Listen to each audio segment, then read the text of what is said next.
तो रोकड़ प्रवाह की बहुत सारी विशेषताओं, इसके महत्व, इसके उद्देश्यों को जान लेने के बाद अब आइए देखते हैं कि रोकड़ प्रवाह विवरण जब हम बनाएंगे, कैश फ्लो स्टेटमेंट जब हम बनाएंगे, तो इनमें कौन कौन से शब्दों का प्रयोग किया जाएगा, उसके अर्थ क्या होंगे।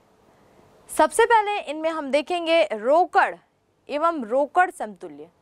अगर हम रोकड़ की बात करें तो कैश, जिसे हम कहते हैं कैश इन हैंड, हस्तस्थ रोकड़, जो कैश हमारे पास हाथ में है। दूसरा कैश एट बैंक, यानी बैंक में हमारे पास जो रोकड़ जमा है वो हमारी रोकड़ है, कैश। दूसरी जब हम बात करते हैं यहाँ पर हम रोकड़ समान, यानी कि कैश इक्विवेलेंट, यानी इतनी लिक्विडिटी है, इतनी तरलता है कि तुरंत हम उसको कैश में कन्वर्ट कर सकते हैं, जिसके आधार पर हम यहाँ पे कह सकते हैं कि अत्यधिक अल्पावधि के जो निवेश होते हैं उनको हम तरल निवेश या लिक्विड इन्वेस्टमेंट के अंतर्गत हम यहाँ पे शामिल कर लेते हैं, जिसके अंतर्गत हम बहुत छोटे जो इन्वेस्टमेंट होते हैं तुरंत जिनको हम कैश में चेंज करवा सकते हैं। ट्रेजरी के जो बिल होते हैं, जैसे ही वो ट्रेजरी में गए और वो हमको मिल गए, ये मान लिया जाता है कि मिल चुके हैं। इसी तरह से बहुत सारे व्यापारिक बिल होते हैं जो पास हो गए, निकल गए, यानी हम मान लेते हैं कि अब वो हमारे अकाउंट पे आ जाएंगे, यानी बहुत जल्दी जो हमको प्राप्त होने वाले हैं, तो उनको हम कैश इक्विवेलेंट पे डाल देते हैं। हालांकि जब हम इस चैप्टर के अंतर्गत कैश इक्विवेलेंट शब्द का यूज करेंगे तो कुछ ऐसे शब्द हमको सुनने को मिलेंगे बार बार, जिनको हमको कैश इक्विवेलेंट में इंक्लूड कर लेना होगा। तो इसके बारे में हम एक बार जान लें। जैसे कि हम यहाँ पे देखेंगे cash in hand, cash at bank, रोकड़ हाथ में, रोकड़ बैंक में, ये तो हम रोकड़ के अंतर्गत शामिल कर लेंगे। कैश इक्विवेलेंट में जब हम जाएंगे तो हमको देखने को मिलेगा यहाँ पर current investment, short term investment, बहुत कम अवधि के जो विनियोग होंगे वो हमको इसमें शामिल करने होंगे। चेक या बैंक ड्राफ्ट रिलेटेड जो मदे होंगे उनको हम कैश इक्विवेलेंट में शामिल कर लेंगे। दूसरा यहाँ पर हम देखेंगे गैर रोकड़ मदे, नॉन कैश आइटम। जब हम स्टेटमेंट बनाएंगे तो हम cash item and non cash item को अलग करेंगे। कैश आइटम के बारे में हमने जान लिया, जो कैश है या फिर कैश इक्विवेलेंट है। नॉन कैश आइटम यानी कि गैर रोकड़ मदों की जब हम बात करेंगे तो हम यहाँ पे देखेंगे कि वो मदें जो डायरेक्ट रोकड़ के रूप में नहीं है लेकिन उनसे हमको रोकड़ प्राप्त होगी। जैसे कि यहाँ हमको देखने को मिलेगा लेनदार, क्रेडिटर, देनदार, डेटर्स, माल, गुड्स, संपत्तियां यानी कि एसेट्स। यहाँ हम देखेंगे कि ये जो इनसे रिलेटेड जो भी व्यवहार है, जो ट्रांजैक्शन है, उनको हम गैर रोकड़ मदों के अंतर्गत यानी नॉन कैश आइटम के अंदर हम इंक्लूड करेंगे। और जब हम देखेंगे गैर रोकड़ व्यवहार, तो कौन कौन से व्यवहार होंगे जो गैर रोकड़ व्यवहार होंगे, कैश से इनका रिलेशन नहीं रहेगा। हमको यहाँ देखने को मिलेगा डेप्रिसिएशन, मूल्यह्रास, या हम देखेंगे व्ययों का अपलेखन। कोई भी एक्सपेंसेस अगर वो राइट ऑफ हो गए हैं तो उनको हम नॉन कैश आइटम में इंक्लूड करेंगे, ये हमको ध्यान में रखना है। दूसरी बात यहाँ पर हम देखेंगे बोनस अंशों का निर्गमन। अगर हम कोई बोनस शेयर इशू कर रहे हैं तो उसको हमको नॉन कैश आइटम में इंक्लूड करना है। डिबेंचर रिलेटेड कुछ पॉइंट्स मिलेंगे हमको, अंशों या ऋण पत्रों का नए अंश या नए ऋण पत्रों में अगर परिवर्तन होता है तो उसको भी हम यहाँ पर नॉन कैश आइटम में इंक्लूड कर लेंगे। तो ये ऐसे शब्द हैं, ऐसी बातें हैं जिनको हम जब प्रैक्टिकली न्यूमेरिकल क्वेश्चन अपने जब बनाएंगे तो वहाँ पर हमको ये मदें सुनने को मिलेंगी और कैसा इसका हमको ट्रीटमेंट करना है, कहाँ पर कौन सी मदों का उल्लेख करना है, ये हमको यहाँ पर समझना है। फिर हम देखेंगे कि जब हम कैश फ्लो इन्वेस्टमेंट बनाएंगे तो इस पूरे कैश फ्लो इन्वेस्टमेंट को हम दो आधार पर समझेंगे। स्टेबल के आधार पर हम बहुत अच्छे से समझेंगे कि क्या है कैश यानी रोकड़ और क्या है फ्लो यानी कि प्रवाह। इस कैश आइटम का फ्लो कैसा है, कहाँ से आ रही है, कहाँ पे जा रही है। तो यहाँ पर आप देख सकते हैं कि दो भागों में हम इसको बांट देते हैं। एक हम यहाँ पर मान लेते हैं रोकड़, जिसमें हम कैश एंड कैश इक्विवेलेंट को भी इंक्लूड कर लेते हैं, और दूसरा पार्ट हम समझेंगे प्रवाह यानी कि इनका किस तरह का प्रवाह है, किस तरह का फ्लो है, अंतर्वाह है, बाह्यवाह है, इनफ्लो है कि आउटफ्लो है, किस तरह से प्रवाह इनका हो रहा है। तो जब हम बात करेंगे कैश या कैश इक्विवेलेंट की, तो उसमें आ सकता है अल्पकालीन जमाएं, यानी शॉर्ट टर्म जो डिपॉजिट होते हैं जिनको हम बहुत जल्दी निकाल सकते हैं, एक तो हम उसको शामिल करेंगे। दूसरा हम इसमें शामिल करेंगे बिक्री योग्य प्रतिभूतियाँ, ऐसे सिक्योरिटीज़ जिनको हमने इन्वेस्टमेंट के लिए नहीं लिया है, विनियोग के लिए नहीं लिया है, बल्कि फिर से बेच देने के लिए लिया है। क्योंकि सिक्योरिटीज़ को हम परचेस करते हैं, कई बार हम इन्वेस्टमेंट की कंडीशन में करते हैं, इन्वेस्टमेंट के लिए करते हैं, और कई बार हम उसको अपने यूज़ के लिए, अपने वापस बेच देने के लिए, अपने प्रॉफिट के लिए करते हैं। तो बिक्री योग्य जो प्रतिभूतियाँ हैं, ऐसी सिक्योरिटीज़ हैं जिनको हम बोलते हैं मार्केटेबल सिक्योरिटीज़, उनको हम कैश एंड कैश इक्विवेलेंट में शामिल कर सकते हैं। तीसरा एक पॉइंट हमको यहाँ देखने को मिलेगा, नगद साख, कैश क्रेडिट जो हमारे पास है, उधार लिया हुआ ऋण जो कैश के रूप में हमारे पास आ गया है, उसको हम इसके अंतर्गत शामिल कर सकते हैं। भले वो उधार है लेकिन कैश के रूप में हमारे पास है, तो उसको हमको शामिल करना होगा यहाँ पे। एक पॉइंट हम यहाँ पे देखेंगे, राजकोषीय चालान, जो ट्रेजरी जो बिल है, जैसे हमने अभी बात की, ट्रेजरी बिल है, वो पास हो जाएंगे, कैश में कन्वर्ट हो जाएंगे, तो उसको भी हम यहाँ पे कैश एंड कैश इक्विवेलेंट में शामिल कर लेंगे। एक पॉइंट हम और देखेंगे यहाँ पर, वाणिज्यिक पत्र जो कॉमर्शियल पेपर होते हैं, किसी डेटर या क्रेडिटर पे लिखे गए होते हैं और निश्चित अवधि के बाद वो भुगतान योग्य होते हैं, यानी कि ये मान लिया जाता है कि लगभग उन पर भुगतान प्राप्त हो ही गया है, तो उसको कैश इक्विवेलेंट में डाल दिया जाए। तो ये वो मदें होंगी जिनको हम, जब हम न्यूमेरिकल क्वेश्चन बनाएंगे तो कैश एंड कैश इक्विवेलेंट में शामिल करेंगे। लेकिन इनका प्रवाह क्या होगा, फ्लो क्या होगा, नॉन कैश आइटम के आधार पर हम उसको देखें, तो यहाँ पर हम देखेंगे कि गैर रोकड़ मदों से जब रोकड़ प्राप्तियां होती हैं तो हम इनफ्लो यहाँ पर मान लेते हैं। यानी कि एक उदाहरण के तौर पर हम देखें कि receipt of cash from non cash item, जैसे कि अभी हमने देखा कि बहुत सारी मदें हैं, जैसे कि मूल्यह्रास है, ऋण पत्रों का नए ऋण पत्रों में परिवर्तन है, अंशों का नए अंशों में परिवर्तन है, या फिर बोनस अंशों का निर्गमन है। तो इस तरह से अगर किसी गैर रोकड़ मद से कहीं रोकड़ प्राप्त होती है तो उसको हम यहाँ पर कैश फ्लो में प्रदर्शित कर सकते हैं। और जैसे हमने यहाँ पर रिसिप्ट के लिए बात कही, बिल्कुल वही कंडीशन हम पेमेंट के लिए भी लागू करेंगे। इन्हीं गैर रोकड़ मदों पर अगर हम किसी तरह का कोई भुगतान करते हैं तो वहाँ पे हम इसको कैश फ्लो के अंदर इंक्लूड कर सकते हैं, भले ही वो आउटफ्लो है, क्योंकि हम यहाँ पर बात कर रहे हैं भुगतान की। अब हम देखें कि ये जो रोकड़ प्रवाह हम बनाएंगे उसका वर्गीकरण कैसे होगा, जिसके बारे में हमने पहले भी अभी देखा कि लेखांकन प्रमाण AS6 के अंतर्गत इसका जो प्रारूप बनाया गया है उसमें इस पूरे कैश फ्लो को 3 भागों में बांट दिया गया है। कौन कौन से 3 भाग? एक, संचालन क्रियाओं से रोकड़ प्रवाह यानी cash flow from operating activities. दूसरा, विनियोग क्रियाओं से रोकड़ प्रवाह यानी cash flow from investing activities. और तीसरा, वित्तीय क्रियाओं से रोकड़ प्रवाह यानी cash flow from financing activities. तो इन 3 एक्टिविटीज, इन 3 क्रियाओं के आधार पर अलग अलग पहले तो हम कैश फ्लो स्टेटमेंट तैयार करेंगे। तो सबसे पहले आइए देखते हैं कि हमारा फर्स्ट जो टॉपिक है, संचालन क्रियाओं के आधार पर रोकड़ प्रवाह, cash flow from operating activities, ये क्या है। अब ये जैसे कि नाम से ही स्पष्ट हो गया है कि ये ऑपरेटिंग की बात कर रहा है, संचालन की बात कर रहा है। तो इसके अंतर्गत हम किन मदों को शामिल करेंगे? जो ऑपरेटिंग से रिलेटेड हैं। किसी भी व्यवसाय का, व्यापार का, फर्म का एक मुख्य उद्देश्य होता है कि व्यापारिक क्रियाओं को करना, चाहे वो प्रोडक्शन के रूप में हो, किसी सेवा के रूप में हो या अन्य किसी भी रूप में हो। ओवरऑल उसको कुछ ना कुछ काम करना है, कोई ना कोई प्रोडक्टिव एक्टिविटी करनी है, उससे लाभ प्राप्त करना है।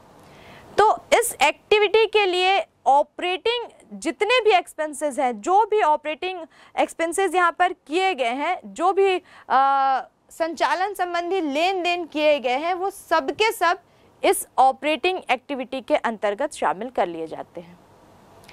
एक बात हमको यहाँ पर ध्यान में रखना है कि ऐसे जो लेन देन होते हैं जो आकस्मिक होते हैं या गैर आवर्ती होते हैं, अचानक से कोई कोई लेन देन हो जाते हैं जिनको हम एक्सपेक्ट नहीं किए रहते, या जो हमारे trading in profit and loss या हम जो भी बुक्स ऑफ अकाउंट मेंटेन कर रहे हैं उसमें कभी शो नहीं हुए हैं, इससे अगर कुछ प्रॉफिट या लॉस, इनकम एंड एक्सपेंडिचर हो जाता है तो उसको हम ऑपरेटिंग में इंक्लूड नहीं करेंगे। उसके लिए हम सोचेंगे कि उसकी वैल्यू कितनी थी, अमाउंट कितनी थी, किस तरह का वो एक्सपेंस है और उसको कहाँ शामिल किया जाए। तो फिलहाल तो हमको ध्यान में रखना है कि आकस्मिक अगर कोई व्यय है तो ऑपरेटिंग में तो हमको उसको इंक्लूड नहीं करना है।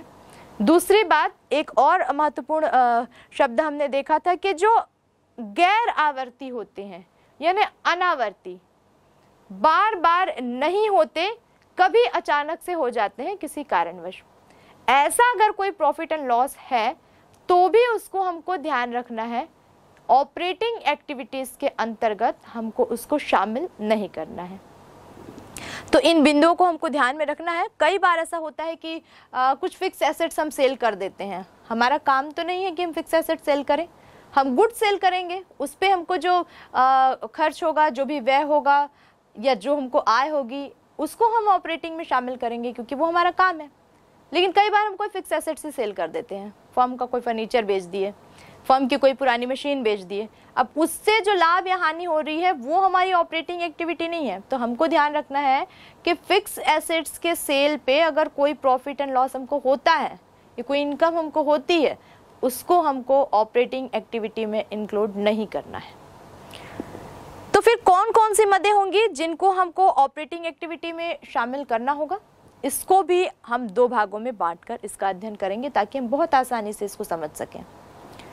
इसका पहला भाग होगा गैर वित्तीय उद्यमों के लिए किस किस तरह के बिजनेस होते हैं, उस पर डिपेंड करता है कि एक ही व्यय किसी व्यापार के लिए फाइनेंसिंग रिलेटेड है या फिर ऑपरेटिंग रिलेटेड है या फिर इन्वेस्टिंग रिलेटेड है। तो यहाँ पर हम ऑपरेटिंग एक्सपेंसेस जो होते हैं उनको फाइंड आउट करने के लिए या उनको सेलेक्ट करने के लिए जो व्यवसाय होते हैं, बिजनेस होते हैं, उनको हम दो भागों में बांट देते हैं। गैर वित्तीय उद्यम जो है, जो नॉन फाइनेंसिंग जो बिजनेस होते हैं, उनके लिए हम अलग मदें यहाँ पर सेलेक्ट करेंगे और जो फाइनेंशियल एक्टिविटीज करने वाले जो बिजनेस होते हैं उनको हम यहाँ पे अलग कर देंगे। तो सबसे पहले अगर हम बात करें गैर वित्तीय उद्यमों की, यानी इसके अंतर्गत हम उन बिजनेस को, उन उद्योगों को शामिल करते हैं जो माल या सेवा के निर्माण और व्यापार से संबंधित होते हैं, गैर वित्तीय होते हैं, इनका फाइनेंस से कोई रिलेटेड नहीं होता, ये बिजनेस करते हैं, अपना माल बनाते हैं, प्रोडक्शन करते हैं, बेचते हैं, इस तरह के व्यापार ये करते हैं। तो ऐसे जो बिजनेस होते हैं इनमें कौन कौन सी एक्टिविटीज होती हैं जिनको हम ऑपरेटिंग एक्टिविटी के अंतर्गत शामिल कर सकते हैं। तो सबसे पहले इसमें आता है माल की बिक्री एवं सेवाओं के बदले प्राप्त मूल्य, क्योंकि उसका मुख्य कार्य यही है, माल बनाना है, बेचना है, और ये क्योंकि सामान्य व्यापार संचालन की क्रिया है इसलिए यहाँ पर जो भी उसको आय होगी वो हम ऑपरेटिंग एक्टिविटी में इंक्लूड कर सकते हैं। दूसरा पॉइंट यहाँ देखने को मिलेगा रॉयल्टी, फीस, कमीशन या अन्य राजस्व से प्राप्ति। रॉयल्टी अगर वो पे कर रहा है, क्योंकि अगर वो भूमि लेगा या कोई खदान से रिलेटेड कोई बिजनेस है, खदान अगर किराए से लेगा तो जो भी लगान देगा, जो रॉयल्टी देगा या भवन का किराया देगा, क्योंकि वो ऑपरेटिंग रिलेटेड है, भवन, भूमि या मकान जो भी है जिस पर वो कार्य कर रहा है, अगर वो होगी तभी तो काम जो है प्रोडक्शन का उसका हो पाएगा। तो क्योंकि ये सामान्य व्यापार संचालन से संबंधित है इसलिए हम इसको ऑपरेटिंग एक्टिविटी में इंक्लूड करेंगे। तीसरा बिंदु हम देखेंगे यहाँ पर व्यापारिक प्राप्तियों से प्राप्त रोकड़। व्यापारिक प्राप्तियां जो है, हमने किसी को माल उधार बेचा है, भविष्य में उससे हमको रोकड़ प्राप्त हुई, लेनदार देनदार वाली बात यहाँ पर आ जाती है। किसी भी प्रकार से व्यापारिक आय व्यय जो होते हैं, व्यापार से रिलेटेड जो वेतन, ब्याज, कमीशन, किराया, इस तरह के बिंदु से रिलेटेड जो एक्सपेंसेस या इनकम होती हैं, उन सबको हमको यहाँ पर ऑपरेटिंग एक्टिविटी में इंक्लूड कर लेना है। एक महत्वपूर्ण बात, वस्तु व सेवाओं के बदले नगद भुगतान। वस्तु बेची गई है, उसके बदले जो प्राप्त हुआ, सेवाएं, ऐसा जरूरी नहीं कि केवल प्रोडक्शन का काम हो तो ही उसको हम फर्म बोले, कोई फर्म ऐसे भी हो सकती है जो अपनी सेवाएं देती हैं। आप देखते हो कि बहुत सारी कंसल्टेंसी एजेंसियां होती हैं, चिकित्सा की अपनी पूरी चिकित्सकों की एक फर्म होती है, जो बहुत सारे लीगल एडवाइज़र होते हैं। तो इस तरह अपनी वो सेवाएं देते हैं। सेवाओं के बदले में भी जो मूल्य मिलता है, क्योंकि उनकी का कार्य यही है सेवाएं प्रदान करना। इससे रिलेटेड भी जो एक्टिविटीज़ होती हैं, जो इनकम या एक्सपेंडिचर होते हैं, उनको भी हम ऑपरेटिंग एक्टिविटी में इंक्लूड कर सकते हैं। फिर व्यापारिक देयताओं के बदले जो नगद भुगतान प्राप्त होता है, हमने पहले भी देखा व्यापारिक देयताएं क्या है। कुछ हमारे क्रेडिटर बन जाते हैं, कई बार हम उधार किसी को माल बेच देते हैं, भविष्य में फिर हम उनसे प्राप्त करते हैं। बिल्स ऑफ एक्सचेंज के बारे में हमने देखा कि विनिमय विपत्र होते हैं, जिसमें एक विक्रेता जो होता है वो क्रेता को उधार माल बेचता है और नगद धनराशि एक निश्चित समय के पश्चात देने का वचन वो ले लेता है क्रेता से। तो ये भी एक प्रकार का जो बिल्स ऑफ एक्सचेंज है, ये भी कहीं ना कहीं एक प्रमाण है व्यापारिक देयता का कि एक निश्चित समय के बाद इतनी धनराशि उसको प्राप्त होगी। तो कुल मिलाकर एक व्यापार को चलाने के लिए, सुचारू रूप से चलाने के लिए जो भी एक्टिविटीज़ होती हैं वो ऑपरेटिंग एक्टिविटी में इंक्लूड कर ली जाती हैं। दूसरा यहाँ पर हम देखते हैं वित्तीय उद्यमों के लिए, जिसे हमने पहले बात की कि बहुत सारी एक्टिविटीज़ जो होती हैं वो गैर वित्तीय उद्यमों के लिए ऑपरेटिंग है, लेकिन वित्तीय उद्यमों के लिए वही एक्टिविटीज़ कई बार इन्वेस्टिंग भी हो जाती हैं। तो कौन कौन सी ऐसी एक्टिविटीज़ हैं जो वित्तीय उद्यमों के लिए, यानी कि फाइनेंस रिलेटेड जो उद्यम है उनके लिए ऑपरेटिंग एक्टिविटीज़ कहलाएंगी। सबसे पहले तो हम ये जान लें कि ये होते क्या हैं। फाइनेंसिंग बिजनेस की हम बात कर रहे हैं, यहाँ पर वित्तीय उद्यमों की हम बात कर रहे हैं। ये क्या है? ये एक्चुअली वो उद्यम है जिसमें जो प्रतिभूतियाँ होती हैं, शेयर होते हैं, बॉन्ड्स जो होते हैं, उनसे इनमें वित्तीय आय प्राप्त की जाती है। उनको बेचकर या उनको इशू करके फिर उससे आय प्राप्त की जाती है। कोई माल या वस्तु या सेवा का क्रय विक्रय इसमें नहीं किया जाता है। तो इस तरह के जो उद्यम होते हैं ये वित्तीय उद्यम कहलाते हैं। जैसे बहुत सारे आप देखते होंगे बैंक है, बीमा कंपनियां हैं, म्यूचुअल फंड हैं, और निवेश से रिलेटेड बहुत सारी कंपनियां हमको देखने को मिल जाती हैं। तो ये जो कंपनियां हैं ये वित्तीय उद्यमों के अंतर्गत आती हैं। अब इनके आय व्यय का नाम क्या होता है, किस तरह के इनके आय व्यय होते हैं, किनको ये फाइनेंसिंग मानते हैं, किसको ये ऑपरेटिंग मानते हैं, किसको ये इन्वेस्टिंग मानते हैं, ये भी एक अलग बात है। आइए देखते हैं। सबसे पहली बात, उन संस्थाओं के जो अगर हम ऑपरेटिंग एक्टिविटीज़ की बात करें तो हमको यहाँ सबसे पहले देखने को मिलता है प्रतिभूतियों के विक्रय से प्राप्त राशि। क्योंकि ये माल और सेवा तो बेच नहीं रहे हैं, ये क्या बेच रहे हैं? शेयर, डिबेंचर या कोई सिक्योरिटीज़। तो उन शेयर, डिबेंचर, सिक्योरिटीज़ को बेचने से इनको जो राशि प्राप्त होगी वो इनके लिए ऑपरेटिंग एक्टिविटी कहलाएगी। लेकिन यही राशि अगर गैर वित्तीय उद्यमों को प्राप्त होती तो वो ऑपरेटिंग ना हो के इन्वेस्टिंग हो जाती। हमको इसमें अंतर समझना होगा कि किस बिजनेस के लिए कौन सी एक्टिविटी ऑपरेटिंग है, कब वही एक्टिविटी फाइनेंसिंग हो जाती है और कब वही एक्टिविटी इन्वेस्टिंग हो जाती है।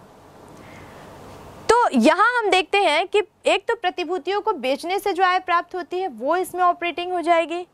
दूसरी बात हम देखते हैं कि प्रतिभूतियों पर प्राप्त ब्याज, अब इसका तो काम ही वही है, सिक्योरिटीज़ को इनको बेचना है और उस पर ब्याज प्राप्त करना है, यानी इनका ऑपरेटिंग वर्क ही यही है।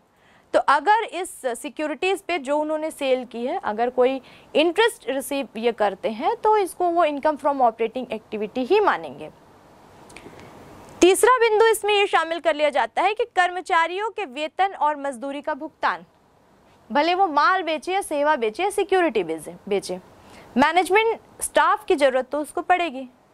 तो उस स्टाफ के लिए जो वो वेतन, मजदूरी या किसी प्रकार से भवन का किराया आदि का भुगतान अगर वो करता है तो ये सामान्य व्यापार संचालन से संबंधित ही माना जाएगा और इसको हम ऑपरेटिंग एक्टिविटी में ही शामिल करेंगे। तो इस बात का हमको ध्यान रखना है। फिर हमको देखना है कि ऋण पर चुकाया गया ब्याज, अगर किसी तरह का उसने लोन लिया है और उस पर वो ब्याज चुका रहा है तो इसको भी हम ऑपरेटिंग एक्टिविटी में शामिल कर लेंगे। साथ ही साथ रोकड़ भुगतान या आयकर की वापसी, इसके बारे में हमको एक चीज़ ध्यान में रखनी है कि अगर किसी तरह का कोई कैश पेमेंट किया गया है या इनकम टैक्स रिफंड से रिलेटेड कोई जानकारी दी गई है, तो हमको ये देखना होगा कि इन्हें वित्तीय एवं निवेश क्रियाओं के साथ विशेष रूप से पहचाना नहीं जा सकता है। कई बार ये जो एक्टिविटीज़ होती हैं वो फाइनेंसिंग लगती है क्योंकि इनकम टैक्स रिलेटेड है, और दूसरा पॉइंट हमने यहाँ पे देखा कि कैश भुगतान से रिलेटेड है, तो यहाँ पर इनको हम ऑपरेटिंग एक्टिविटीज़ में कई बार शामिल कर लेते हैं। और कई बार इन्हीं वित्तीय उद्यमों के लिए हम देखते हैं कि जो आयकर की वापसी होती है या फिर इस पे रोकड़ भुगतान होता है, उनको भी ऑपरेटिंग एक्टिविटी के अंतर्गत इंक्लूड कर लिया जाता है। लेकिन अगर इन्हीं एक्सपेंसेस पे कोई वित्तीय या निवेश क्रियाओं के रूप में अगर इनको पहचान लिया जाता है, ये जो एक्सपेंसेस है इन्वेस्टिंग रिलेटेड है या फाइनेंस रिलेटेड है, तो फिर उनको हम ऑपरेटिंग एक्सपेंसेस से अलग कर देते हैं। तो ये तो हमने बात की उन संस्थाओं की जो वित्तीय उद्यमों के अंतर्गत आती हैं। अब हम देखें कि निवेश क्रियाओं से रोकड़ प्रवाह क्या है। हमने ऑपरेटिंग एक्टिविटीज़ की बात की कि कौन कौन सी एक्टिविटीज़ को हम ऑपरेटिंग मानेंगे। अब हम देखते हैं कि कौन कौन सी एक्टिविटीज़ को हम इन्वेस्टिंग एक्टिविटी मान लेंगे।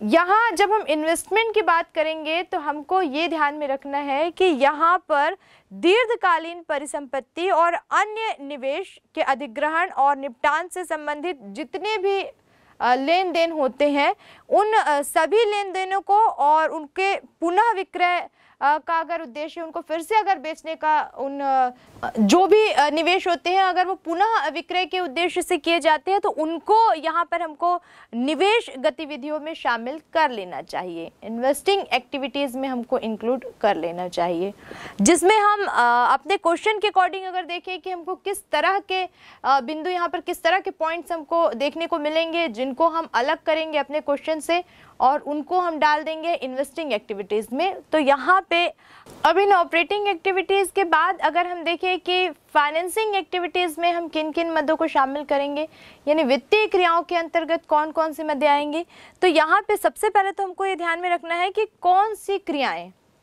एक अर्थ के रूप में हम जाने कि क्या है ये क्रियाएं। तो यहाँ हम देखते हैं कि ऐसी सभी क्रियाएं जो वित्त से रिलेटेड होती हैं, पूंजी को प्राप्त करने से, संग्रहित करने से या किसी भी तरीके से पूंजी निर्माण से संबंधित होती हैं, उन सभी क्रियाओं को हम वित्तीय क्रियाओं में शामिल कर लेते हैं। और अगर हम बात करें कि क्वेश्चन के अकॉर्डिंग ऐसे कौन कौन से बिंदु होंगे, कौन कौन से ऐसे टॉपिक होंगे जिनको हमको फाइनेंसिंग एक्टिविटी के अंतर्गत शामिल कर लेना है, तो इसमें हम देखेंगे सबसे पहले शेयर या अन्य समान साधन से नगद आय। शेयर या शेयर से मिलते जुलते जिनको हम कहते हैं ऋण या प्रतिभूतियों में अगर से रिलेटेड कोई भी इनकम अगर होती है तो उसको हम फाइनेंसिंग एक्टिविटी यानी वित्तीय क्रियाओं के अंतर्गत शामिल कर लेंगे। दूसरा यहाँ हम देखेंगे ऋण पत्र, ऋण, बॉन्ड और अल्पकालीन या दीर्घकालीन अगर किसी प्रकार का उधार है, उधार या नगद कोई लेन देन है इन बॉन्ड से रिलेटेड, तो उसको भी हम फाइनेंसिंग एक्टिविटी में इंक्लूड कर लेंगे। तीसरा हम यहाँ पे देखते हैं कि उधार ली गई राशि का नगद पुनर्भुगतान, जो हमने राशि उधार ली थी अगर हम उसको नगद में भुगतान करते हैं, ऋण को हम यहाँ पे फाइनेंस में इंक्लूड कर लेते हैं, लेकिन जब हम उसका भुगतान नगद में करते हैं तो उसको भी हम फाइनेंसिंग एक्टिविटीज में ही शामिल करते हैं। कई बार ये ऑपरेटिंग एक्टिविटी की तरह लगता है सामान्य रूप से ऋण लेना या देना, लेकिन क्योंकि ऋण की बात हम यहाँ पर कर रहे हैं, फाइनेंस की बात यहाँ पर कर रहे हैं, तो एक बड़ी मात्रा में या हम कह सकते हैं कि अनावर्तक प्रवृत्ति के जो ऋण होते हैं उनको हम इसमें इंक्लूड करते हैं। एक महत्वपूर्ण बात ये हम ये भी देखेंगे कि ऋण पत्र और पूर्वाधिकारी अंशों का अगर शोधन होता है किसी कंडीशन में, अगर जो डिबेंचर है हमारे पास, ये प्रेफरेंस शेयर है, अगर उनका रिडम्पशन हो जाता है, उनको भुगतान करना पड़ता है, उनका शोधन करना पड़ता है, तो वहाँ पर जो हम व्यय करेंगे, वहाँ पर जो खर्च होता है उसको भी हम फाइनेंसिंग एक्टिविटी में ही इंक्लूड कर लेंगे। इन्हीं मदों में हम समता और पूर्वाधिकारी अंशों पर जिस लाभांश का भुगतान करते हैं, क्योंकि हम फाइनेंसिंग एक्टिविटी की बात कर रहे हैं, finance related share, securities, bonds से रिलेटेड जो भी व्यवहार है वो सारे के सारे इसमें इंक्लूड हो जाते हैं। तो इन्हीं अंशों या ऋण पत्रों पर जब हम डिविडेंड पे करते हैं, लाभांश का भुगतान करते हैं, तो उसको भी हम फाइनेंसिंग एक्टिविटीज में ही इंक्लूड करेंगे। साथ ही साथ ऋण पत्र या ऋण पत्र पे ब्याज का जो भुगतान किया जाता है, और इसके साथ साथ इस तरह की जो भी वित्तीय क्रियाएं की जाती है उन सभी क्रियाओं को रोकड़ प्रवाह बनाते समय हम फाइनेंसिंग एक्टिविटीज में इंक्लूड कर लेते हैं। इन्हीं वित्तीय और गैर वित्तीय जो मदें होती हैं, यानी finance and non finance related जो आइटम होते हैं, कैसे हम उसका वितरण करते हैं अलग अलग कंडीशन में, इसको हम एक टेबल के माध्यम से समझते हैं। यहाँ पे हम देखते हैं कि इस टेबल में मदें दी गई हैं वित्तीय उद्यमों के लिए कि किस उद्यम के लिए क्या है, किस तरह के बिजनेस के लिए क्या है, कौन सी एक्टिविटी है, और तीसरे कॉलम में हम देखते हैं कि गैर वित्तीय उद्यम के लिए ये क्या कहलाएंगे, कौन सी एक्टिविटीज कहलाएंगी। तो अगर हम देखते हैं प्राप्त ब्याज, किसी भी चीज पर अगर ब्याज प्राप्त होता है सिक्योरिटीज, बॉन्ड, शेयर्स पे, तो इस प्राप्त ब्याज को हम, अगर वो वित्तीय उद्यम है यानी कि फाइनेंस रिलेटेड अगर कोई बिजनेस है, तो उसके लिए यही प्राप्त ब्याज संचालन क्रिया होगी, यानी कि ऑपरेटिंग एक्टिविटी होगी। लेकिन यही प्राप्त ब्याज जो है अगर वो गैर वित्तीय उद्यम है, तो यहाँ पर हमको देखना है कि वो वित्तीय क्रिया यानी कि फाइनेंसिंग एक्टिविटी कहलाएगी।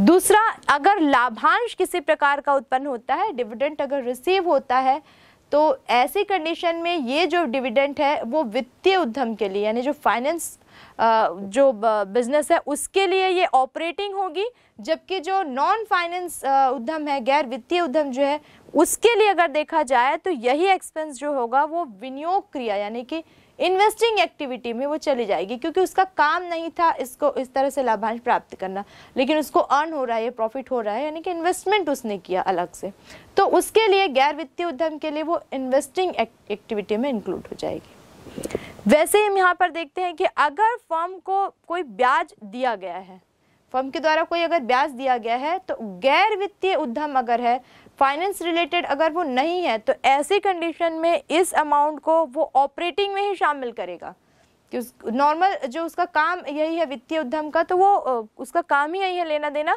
तो वो ऑपरेटिंग में शामिल कर लेगा। लेकिन जो गैर वित्तीय है, जो इस तरह का बिजनेस नहीं करता है ऋण लेने या देने का, वो ऐसी कंडीशन में इसको वित्तीय जो क्रियाएं हैं, फाइनेंस रिलेटेड जो मदें हैं, जो आइटम है, उसके अंतर्गत इसको शामिल करेगा। एक उदाहरण हम और देखते हैं कि जो चुकाया गया लाभांश, शेयर डिबेंचर्स पे जो लाभांश जो चुकाया जाता है, वो अगर वित्तीय उद्यम है, फाइनेंस रिलेटेड अगर कोई उद्यम है, कोई बिजनेस है, तो उसके लिए यही चुकाया गया लाभांश वित्तीय क्रिया होगी, क्योंकि उसका काम है, फाइनेंस रिलेटेड काम है, तो फाइनेंशियल एक्टिविटी ही होगी। लेकिन यही चुकाया गया ब्याज उस समय गैर वित्तीय संस्था के लिए, और साथ ही साथ यही चुकाया गया ब्याज उस समय इस गैर वित्तीय संस्था के लिए भी वित्तीय क्रिया के अंतर्गत ही आएगा, क्योंकि यहाँ पर हम देखते हैं कि चुकाया गया लाभांश है, फाइनेंस रिलेटेड है, डिविडेंड हमको जो भी हमने फाइनेंस एक्टिविटी की है उस पर हमको प्राप्त हो रहा है। तो कई बार हम देखते हैं कि एक ही पॉइंट एक तरह के बिजनेस के लिए ऑपरेटिंग होता है, तो दूसरी प्रकृति के बिजनेस के लिए वो फाइनेंसिंग होता है। तो कैसे इसमें हम मतभेद करें, इसको समझने के लिए हमको इनके सिद्धांतों को, क्या ये एक्सपेक्ट कर रहे हैं, क्या इनकी प्रकृति है, किस स्वभाव के हैं, इन सब बातों को समझना बहुत जरूरी होता है। अब हम इन्हीं ऑपरेटिंग क्रियाओं की, संचालन क्रियाओं की बात करें, तो जैसे कि हम पहले भी देख रहे थे कि लेखांकन मानक AS3 में जो बातें कही गई हैं, जो सिद्धांत कहे गए हैं, उसके अनुसार इन संचालन क्रियाओं को हम फिर से दो भागों में बांट के समझेंगे। एक तो हम देखेंगे रोकड़ प्रवाह, जिसे हम अंतर्वाह यानी इनफ्लो के रूप में देखेंगे।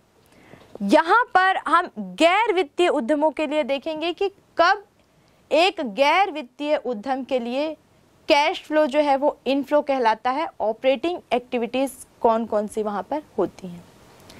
दूसरा पार्ट हम देखेंगे रोकड़ प्रवाह बहिर्वाह के लिए, यानी आउटफ्लो, जहां पर पैसा जा रहा है, ऑपरेटिंग एक्टिविटी से रिलेटेड हम इसको देखेंगे। और साथ में हमको ये ध्यान रखना है कि ये जो है ये गैर वित्तीय उद्यम के लिए है, जो फाइनेंस रिलेटेड एक्टिविटीज नहीं करते हैं।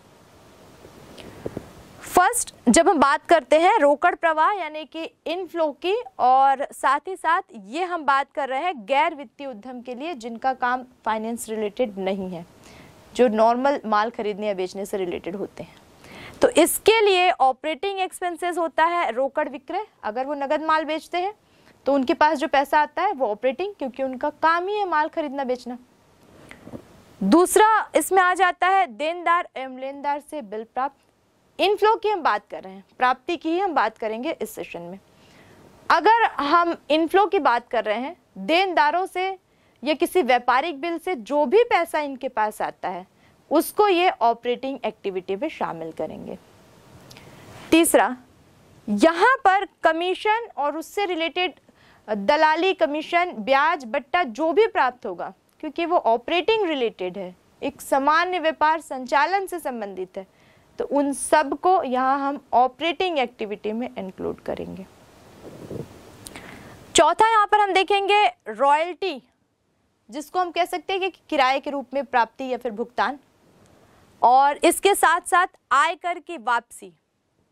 इन सभी बिंदुओं को हम यहाँ पर, क्योंकि ये सामान्य व्यापार संचालन से संबंधित है, व्यापार संचालन के लिए रॉयल्टी कई बार देनी पड़ती है, किराया भूमि या भवन का देना पड़ता है। तो इस तरह से जो व्यापार संचालन से रिलेटेड जो भी एक्सपेंस है वो सबके सब ऑपरेटिंग एक्सपेंसेस में इंक्लूड हो जाएंगे। उसके बाद एक महत्वपूर्ण बात हम देखते हैं आयकर की वापसी। जैसे कि हमने पहले भी देखा, अगर फाइनेंस रिलेटेड कोई स्पेशल कुछ वहाँ पर टॉपिक नहीं दिया गया है तो उसको हम ऑपरेटिंग एक्टिविटी में ही शामिल कर लेते हैं। दूसरी बात, यही सारे जब हम बात कर रहे हैं इनफ्लो की, तो यही इनफ्लो वित्तीय उद्यम के लिए, अभी तक हमने जो पॉइंट्स देखे ये थे गैर वित्तीय उद्यम के लिए। अब हम देखते हैं कि यही कैश इनफ्लो वित्तीय उद्यम में किस किस नाम से हो सकता है। तो वित्तीय उद्यम में यही इनफ्लो होता है ब्याज या लाभांश के रूप में। अगर कहीं पे किसी को ऋण दिया गया है, ऋण लिया गया है या ऋण पत्रों का क्रय किया गया है, उस पर कोई लाभांश या डिविडेंड बनता है, तो हमारा इस बिजनेस का जो कि वित्तीय है, तो हमारा ये बिजनेस जो कि यहाँ पर फाइनेंस रिलेटेड है, हम यहाँ पर मान रहे हैं कि वित्तीय उद्यम है, तो उसका काम ही वही है, ऋण देना, ब्याज प्राप्त करना, शेयर इशू करना, लाभांश उस पर कैलकुलेट करना, ब्याज उस पर कैलकुलेट करना, वित्तीय उद्यम है, काम ही वही है। तो ये जो क्रियाएं होंगी वो ऑपरेटिंग में चले जाएंगे। दूसरा हम यहाँ पे देखते हैं कि प्रतिभूतियों का विक्रय, प्रतिभूतियों पर प्राप्त ब्याज, किराया, कमीशन रिलेटेड जितनी भी चीजें हैं सिक्योरिटी से, वो सारी की सारी वित्तीय उद्यम के लिए ऑपरेटिंग एक्टिविटी होगी। हमको ध्यान में रखना है, क्योंकि उसका काम ही वही है, प्रतिभूतियों को बेचना, अंशों को बेचना, उसका बिजनेस ही वही है, पर्पस ही वही है, इसलिए वो उसके लिए फाइनेंसिंग जो बिजनेस है उसके लिए ऑपरेटिंग एक्टिविटी में ही इंक्लूड माने जाएंगे। दूसरे पक्ष पर अगर हम बात करें, जब हम रोकड़ प्रवाह देख रहे हैं, कैश फ्लो देख रहे हैं, आउटफ्लो यानी कि बहिर्वाह की अगर हम बात कर रहे हैं, किसके लिए हम यहाँ पर बात कर रहे हैं, यहाँ पे हम देख रहे हैं गैर वित्तीय उद्यम के लिए, जिसका काम फाइनेंस रिलेटेड नहीं है, जो माल या सेवाओं का क्रय विक्रय करेगा, ना कि फाइनेंस रिलेटेड कोई कार्य। उसके लिए आउटफ्लो क्या होगा? फर्स्ट, नगद क्रय। जब भी वो माल खरीदेगा, नगद माल खरीदेगा, पैसा जाएगा, आउटफ्लो मान लिया जाएगा, क्योंकि ये सामान्य व्यापार संचालन से संबंधित है, माल खरीदेगा, बेचेगा, यही उसका बिजनेस है। दूसरा हम देखते हैं लेनदार या देनदार के बिल, कोई बिल्स पेबल है या कोई बिल्स रिसीवेबल है। दोनों ही कंडीशन में हम देखते हैं कि सामान्य व्यापार संचालन से संबंधित होता है। एक व्यापारी जब क्रय विक्रय करता है तो इस तरह के बहुत से वो बिल लिखता है या दूसरे के द्वारा लिखे हुए बिल पर वो स्वीकृति देता है। तो ये सारे बिल जो होते हैं, क्योंकि सामान्य व्यापार संचालन से संबंधित होते हैं, इसलिए हम इनको ऑपरेटिंग मान लेते हैं। इसी तरह से हम देखते हैं कि संचालन व्ययों का भुगतान। अब इसमें हम किराया, ब्याज, कमीशन, बट्टा और ऐसे तमाम प्रत्यक्ष और अप्रत्यक्ष व्यय को शामिल कर लेते हैं, जिनके बारे में हमने पहले भी काफी कुछ पढ़ा है, जाना है कि ये ऐसे व्यय होते हैं जो किसी भी व्यापार में सामान्य रूप से किए जाने बहुत जरूरी होते हैं। यानी कि कोई भी व्यय हो, अगर वो बिजनेस को ऑपरेट करने से, चलाने से संबंधित है, तो वो उसकी प्रकृति को ध्यान में रखते हुए ऑपरेटिंग एक्सपेंसेस में इंक्लूड हो जाएंगे। और प्रकृति हमारे यहाँ पर क्या है कि गैर वित्तीय उद्यम है, फाइनेंस रिलेटेड बिजनेस वो नहीं है। यहीं पर हम बात करें चाहे मजदूरी की या आयकर के भुगतान की, तो ये सारी चीजें इसमें इंक्लूड हो जाएंगी।